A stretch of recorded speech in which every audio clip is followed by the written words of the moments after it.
Iedomājies vieta, pilsēta, Indijā, kur nedrīkst tirgot gaļu, zivis un olas. Jā, tas ir kaut kas neredzēts. Tad mēs dodamies augšā uz vienu svētu vietu, kur gadsimtiem ilgi kalna augšā redzējumi. Ir svēta vieta, kur apmeklē tūkstošiem cilvēku katru dienu. Arī pie Gangas. Gribu redzēt, ka daudz cilvēku stāv. Tur būs ļoti lielas masas. Tā vieta saucās Haridvar.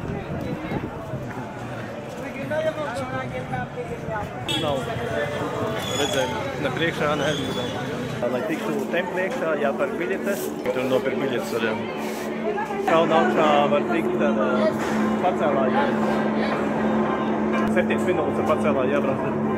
Viss arī vienā reklāmā, kā savādā, kā bez reklāmas. Pērtiķi vai baloži? Mums, man liekas, mums Latvijā ir baloža, te pērtiķi. Smuka vieta, kā celties augšā, kā laisties lejā.